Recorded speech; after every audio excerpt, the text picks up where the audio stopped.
XRP à 1,54$ présentement. On a monté tantôt jusqu'à 1,57$.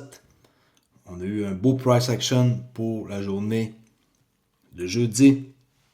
Et j'avais marqué des marques qui ont tout dépassé. Et maintenant, on voit des nouvelles structures. Okay? Alors, la structure de 1,52, c'est fini. J'attends toujours avec impatience la zone importante, à mes yeux, de 1,66$. Okay? Par la suite, on monte vite. Ça, c'est la zone que je surveille de très près. 1,66$. Pour ce qui est du côté bearish, je ne suis pas inquiet. Je suis content qu'on descende en bas de 1,27$. Je ne suis pas inquiet. Okay? On tient le coup. On a eu beaucoup d'actions tantôt, surtout vers la fin de cette chandelle-là qui a fini la journée. Ça a bougé assez vite. J'ai fait quelques screenshots en quoi que c'était 1,50$ à 18h57. Après ça, même pas une heure et quart plus tard, 1,55$. Alors 5 centimes en même pas une heure, là, à peu près, c'est une heure et quart. Fait que ça allait super vite. Et je me suis dit prendre un peu des screenshots pour montrer le prix, comment est-ce qu'il voyage vite. OK. Ça, c'est mon Discord. Gratuit. Traderolic et Cryptooli. Juste besoin d'aller vous inscrire. OK. C'est la même personne, là. Juste que j'ai fusionné Cryptooli sur Traderoli. On peut parler de XRP, de crypto et de trading. Tout le monde est content dans ce temps-là. Une place seulement. OK. Ça ressemble à ça. Vous allez là, vous faites Join for free. Vous avez accès au Discord gratuit. Et en plus du Discord gratuit, vous avez accès à un cours de trading pour ceux qui aiment le trading gratuit. OK? Pas obligé de payer une scène noire. Gratuit. Et je monte un setup dans mes lives. Aussitôt que je peux faire des lives gratuits. Et avec ça, vous pouvez être capable d'avoir un modèle et de vous y fier. OK? That's it. Le message est passé pour le club Traderoli. Si vous voulez le rejoindre, rejoignez-le maintenant. Bon, ceci dit, Cryptoly, si vous ne connaissez peut-être pas encore, il y en a qui sont nouveaux dans le domaine de la blockchain, de la crypto, XRP, je fais des vidéos depuis 4 ans. Et oui, à chaque jour. Et je ne suis pas tanné. Et au contraire, j'aime encore plus ça qu'avant. OK. On parlait de quelques affaires qui a retenu mon attention, dont j'avais comme pas parlé. Ça, c'est une nouvelle que j'ai vue tantôt seulement, mais que c'était publié le 20 novembre. On va aller voir ça doucement, la nouvelle. C'est parti. Partenariat entre XRP, Goldman Sachs, qui est un membre du World Economic Forum, met le doigt sur des rumeurs. Okay, je vous le dis, c'est juste une rumeur, il n'y a rien de fait. Il y a aussi d'autres personnes là, qui sont là-dedans. On va voir Edera Ashbar. Fait les rumeurs suggérant une éventuelle alliance impliquant XRP, Edera et Goldman Sachs ont suscité un intérêt considérable dans la communauté crypto. Sean O'Rourke, membre du Forum économique mondial, a récemment attiré l'attention sur ces affirmations, reconnaissant dans un tweet qu'il rassemblait plus de preuves, mais ne fournissait aucun détail substantiel pour valider la spéculation. Malgré le manque de preuves concrètes, la déclaration d'Orugal a gagné du terrain, en particulier parmi les partisans du XRP. Les membres de la XRP armée ont exprimé leur optimisme quant au fait que cela pourrait signaler un développement majeur à venir pour l'actif numérique. Bon, Ripple, Edera et Interaction du passé.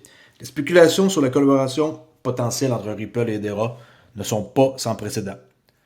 Les deux sociétés ont l'habitude de s'engager dans des initiatives liées à la blockchain. Plus tôt cette année, Ripple et Edera ont uni leurs forces en tant que membres de la Direct Alliance. La Direct Alliance, s'il y en a qui ne savent pas c'est quoi, c'est que, supposons que vous perdez vos clés qui donnent accès à votre crypto. Ça, c'est une façon sécuritaire de récupérer. En gros, c'est ça que ça fait. Et on peut voir leur mission. Ici, pour traduire ça. Qu'est-ce que la récupération décentralisée? Okay? D-REC. Inventé par Dr. Lehman Bird, c'est l'homme qui est ici, qui est cofondateur de Hedera et Hgraph, puis lui c'est le président. Hgraph, on voit ici Algo, le CTO, on voit Ripple X, un membre, on voit ici Cardano, ça c'est lui qui fait l'entrevue là. Fait qu'est-ce que ça fait, c'est que on peut récupérer ses clés. OK? Alors lui, il a inventé ça, récupération décentralisée, DREC. C'est une nouvelle méthode qui protège les secrets d'un utilisateur de manière à ce qu'ils puissent être récupérés, votre phrase secrète, au cas où l'utilisateur perdrait la copie originale des secrets.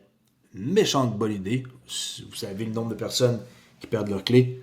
L'application DREC sur l'appareil d'un utilisateur crée un coffre-fort chiffré de ses secrets, crée des fragments cryptographiques, des clés de chiffrement et distribue ceux-ci.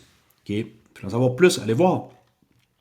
Mais dans cette alliance-là, on peut voir Algo, Ripple, Sword Lab, XRPL, Casper, Constellation, il y a plein de HBAR Fondation, il y a plein de partenaires là-dedans qui sont membres.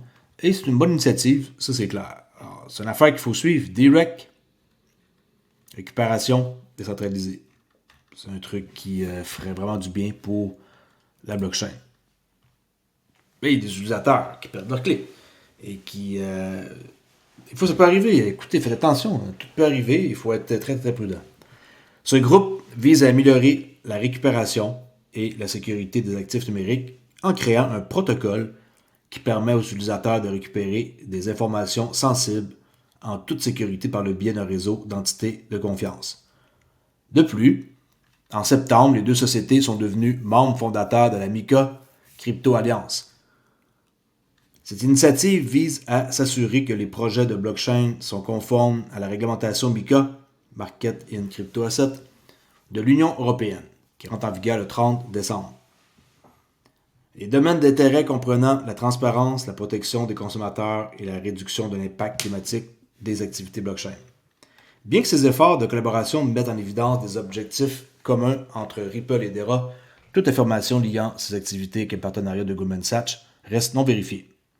La spéculation coïncide avec la dernière annonce de Goldman Sachs concernant ces entreprises blockchain. Selon un rapport de Bloomberg, l'institution financière explore la possibilité de se séparer de sa plateforme d'actifs numériques en une entité indépendante. Cette nouvelle plateforme se spécialiserait dans l'assistance aux grandes institutions financières dans la création, le trading et les règlements d'instruments financiers via la technologie blockchain.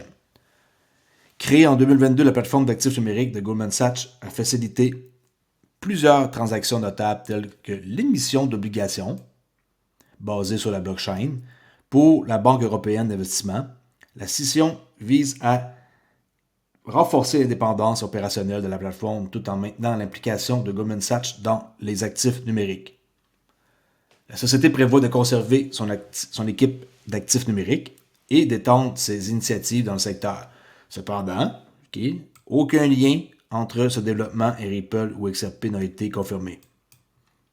Les discussions de la communauté ont également fait référence à un dialogue passé entre le PDG de Ripple, Brad Garlinghouse, le cofondateur de Dera Lehman Bird, dans lequel les deux ont exploré des idées de collaboration blockchain. C'est la fameuse vidéo qu'on les voit les trois, là, Algo, Ripple et HBAR, qui parlent de trucs de sécurité, qui est dans un événement qu'il y a eu en Europe, là. Brad Garlinghouse portait des espèces de chaussures colorées, là. Bien que cette interaction démontre un intérêt mutuel pour l'avancement de l'écosystème blockchain, elle ne corrobore pas les informations de partenariat tripartis à venir avec Goldman Sachs. Bon. Tout ça intéressant pareil, pas parce que c'est pas confirmé qu'il n'y a pas quelque chose qui se passe. Fait que c'est à suivre. J'ai regardé un œil là-dessus. Et s'il y en a qui ont plus d'informations, dites-moi là, dans les commentaires, par rapport à ça. OK? Fait que direct, vraiment intéressant.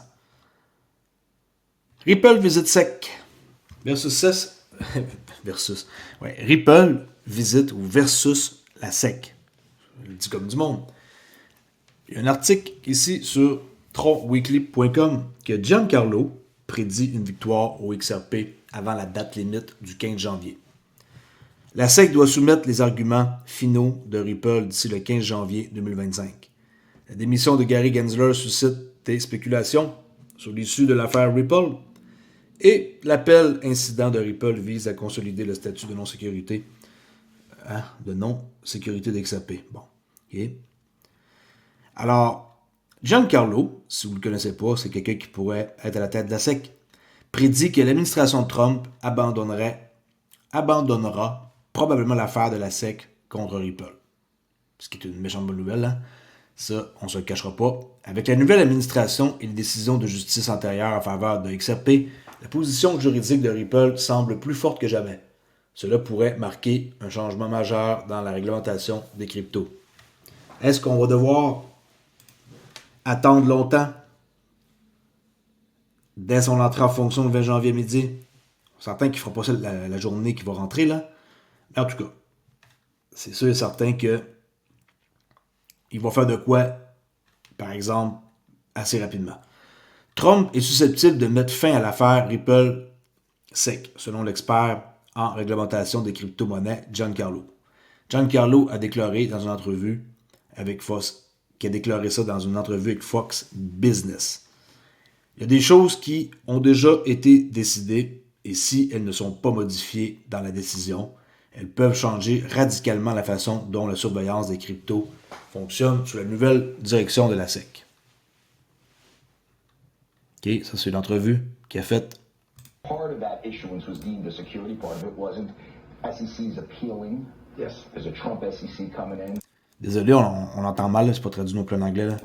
Are they going to drop the case, you think? So, Charlie, as you know, I wrote a definitive law review article before that case was brought, arguing that XRP was not a security subject to SEC. It turned out that the judge who ruled in that case... Lui, il est former CFTC chairman, OK? C'est pas de pique, lui, là. Sided with the view, or half of it. Right. I would recommend that it's time for regulatory agencies to drop a lot of these cases where they've lost at the trial court. If you were a betting man, would they drop the XRP case? I think they should. And will they? Ils pensent qu'ils vont dropper le cas, OK? Alors, c'est sûr que il y a beaucoup de spéculations par rapport au départ de Gensler à qu'est-ce qui va se passer. L'affaire de Ripple pourrait redéfinir la réglementation des cryptos. C'est sûr et certain que Ripple est au centre de tout ça. S'il n'y a pas eu ce cas-là, on n'en parlerait même pas aujourd'hui.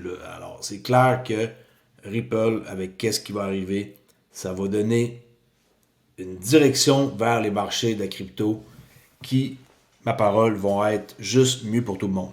C'est pas juste comme pour eux, là, ils se battent, mais ils se battent pour l'industrie. Puis, ils ont les moyens pour se battre. Et on l'a vu que c'est pas un problème de payer pour eux autres. À peu près toutes les RLUSD ont été brûlées aujourd'hui.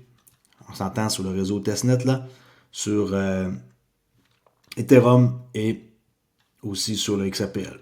Sur chaque Ethereum et XRP Ledger, il ne reste qu'environ 100 000 RLUSD. Okay, je tenais juste à vous dire ça. On voit 12 531 000 RLUSD brûlés. Et ici, 34 140 RLUSD de brûlés sur Etherscan, qui est Ethereum. C'est pas des vrais stablecoins, là. Okay, c'est des tests. Partez pas peur, ils n'ont pas brûlé des vrais tokens. Juste pour spécifier. Récemment, Deloitte et Hedera semblent se croiser beaucoup. Pourraient-ils être les prochains à rejoindre le Conseil des gouverneurs? 460 000 employés dans 150 pays, 67 milliards de dollars de revenus au service de 90% des entreprises de Fortune 500. Le plus grand PSC au monde serait énorme pour l'adoption et la crédibilité de l'entreprise. Hedera et Deloitte, c'est clair qu'ils vont fonctionner ensemble. Okay, Deloitte, en direct, on peut voir une vidéo pour vous montrer, mais pour faire un lien un peu avec Hedera, il faut les avoir à l'œil. Et Ripple ne vont pas s'associer avec n'importe qui de même. Ils s'associent avec des winners. Et si vous n'avez pas de hash-bar dans votre portefeuille, moi ça fait un méchant bout que j'en ai depuis plusieurs années, il faut absolument vous en procurer quelques-uns. Okay? Quelques-uns, quelques milliers, allez-y avec les moyens que vous avez. Si vous n'avez pas de ça, vous n'avez pas d'XRP, vous n'avez pas d'XLM, ouf! En tout cas, je ne sais pas qu'est-ce que vous faites. C'est encore cheap là, pour acheter Hedera. Puis XLM, on a eu une belle montée aussi. Cardano, il a pété les 1$ aujourd'hui. On peut voir ça. Cardano, 1,5$.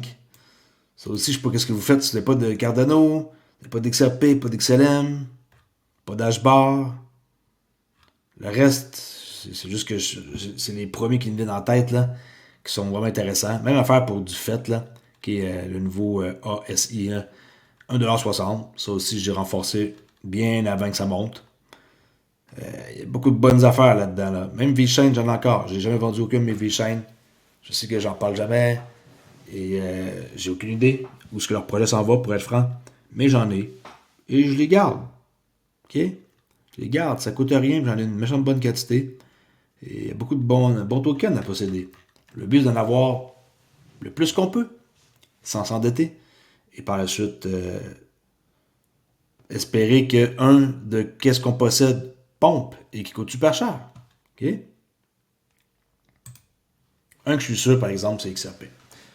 N'oubliez pas que présentement, Decent font une promo pour une grosse économie de 70% off, 89 au lieu de 160. Profitez-en, vous allez recevoir en plus 5 airdrops de 5 tokens. Les tokens sont sites. Le recevoir juste le 15 janvier, là. Mais c'est pas grave. Il reste encore 24 jours pour le countdown final. Puis, il y a du temps en masse. Puis, 200 XA, 1 EIOB, 3000 BBB. Si vous voulez savoir c'est quoi, vous allez voir les noms qui sont quelque part ici. OK. 1, 2, 3, 4 sont là, les noms. Et why not? C'est gratuit. En plus, un formulaire, vous allez avoir ça. Puis vous pouvez m'encourager. C'est ma page d'affiliation. Portefeuille biométrique. Mettez votre pouce ici. Ça scanne pour, par exemple, envoyer vos tokens. Okay, c'est une protection super. Et si vous la perdez, c'est pas grave. Vous en achetez un autre et vous remettez votre clé. Puis that's it. Vous pouvez même mettre l'empreinte de quelqu'un d'autre de votre famille. Par exemple, vous pourriez avoir la même machine, mais avec les tokens de votre femme, puis après ça, les vôtres avec une autre empreinte. Et on peut mettre plusieurs empreintes de votre famille. Bon, est-ce que je conseille ça? Je ne sais pas. Mais il y a aussi 2 clés qui peuvent être achetées dans ma description ici. Là. Vous allez là. Et regardez ici, 2 clés. Vous pouvez en acheter une pour votre femme, un cadeau. Ou votre mari, peu importe. Votre copain. Une clé ou 2 clés. Alright. Et c'est vrai, j'ai oublié un truc avant de quitter. J'ai créé un nouveau salon. Et le salon s'appelle Pivot Opening Range. Et hier, j'ai fait une vidéo sur quelque chose qui s'en vient en janvier. Et si vous voulez vous inscrire sur une liste d'attente pour accéder à quelque chose de nouveau, ben, il y a le lien que vous pouvez utiliser ici pour accéder à quelque chose de nouveau. Et ce quelque chose de nouveau-là, c'est ici, OK? Price Pivot Opening Range. Il y a une waitlist et ça permet d'accéder à ce produit-là qui s'en vient bientôt et qui va être de quoi que vous ne serez pas dessus. Croyez-moi, Pivot Opening Range, fait pour le monde qui veut trader la session de New York, 9,5 à 4. Pas non-stop là, mais il faut être disponible à 9h30. Puis ça se trade jusqu'à 4h, si on veut. Et ensuite, on peut transformer nos positions là, en swing trading si on veut. Et ça prend une charte de 5 à 20 minutes avec n'importe quelle plateforme, là, c'est pas un problème. Idéalement, TradingView, parce que je crée mes indicateurs sur TradingView, ça serait pas mal plus facile pour vous si vous accédiez à TradingView. Alors, Pivot Opening Range, la waitlist, ça devrait être prêt pour à peu près janvier. Il n'y a pas de date exacte encore, mais pour janvier. Ça, c'est le salon. Posez des questions, allez voir la vidéo que j'ai faite qui va vous permettre de voir un peu la technique. Et ça risque d'être super intéressant pour ceux qui veulent embarquer dans cette nouvelle année en force avec de quoi qui devrait vous plaire. Qu'est-ce que ça fait en gros? C'est que vous êtes capable de faire du trading de façon non stressante parce que vous savez exactement où regarder et quand prendre action. Il n'y a pas de surprise. Vous savez les niveaux. Et là, tant que le prix n'arrive pas à un certain niveau, vous ne faites rien. Alors, c'est très, très, très comme un trading calme. Et la façon que je vais expliquer ça dans mon cours va être aussi de façon super précise, claire, nette. Alright? Je laisse là-dessus. On se rejase bientôt ici Crypto AD. Et je vais faire une vidéo, je vous promets, demain sur mon indicateur JMS. Que tout le monde me demande de faire une vidéo avec des exemples pour voir à quoi ça ressemble. L'indicateur JMS, que je vous rappelle, vous aurait donné une trade le 9, même avant le 9, là, le jour des élections, Okay? Vous aviez un signal ici, le 5, que vous auriez pu acheter du XRP des alentours de 52 cents. Et il n'y a aucun signal de vente. Okay? C'est pas de la triche, là. Regardez bien, on fait un refresh. Vous allez bien voir que il n'y a rien de nouveau qui apparaît là. C'est juste des signaux verts. Puis, that's it. Vous voyez bien que j'ai mis aussi des signaux baissiers là. Okay? La preuve, regardez, ici c'est rouge. Okay? Il n'y a aucun signal qui apparaît dans toute cette montée-là, ce qui est très, très, très bon signe. Et je n'ai jamais vu ça de ma vie sur XRP, de ne pas avoir aucun signal baissier dans toute cette montée-là depuis le 5 novembre. Bitcoin 96, 176, on a eu une très belle journée le mercredi. Et je pense que XRP va franchir 1,66$ avant le week-end. On est à 1,5681$. Let's go, c'est parti. Une belle chandelle, on a poussé et là on va vers le haut. N'oubliez pas mon niveau important, 1,66$. Alright, ciao la gang, à demain.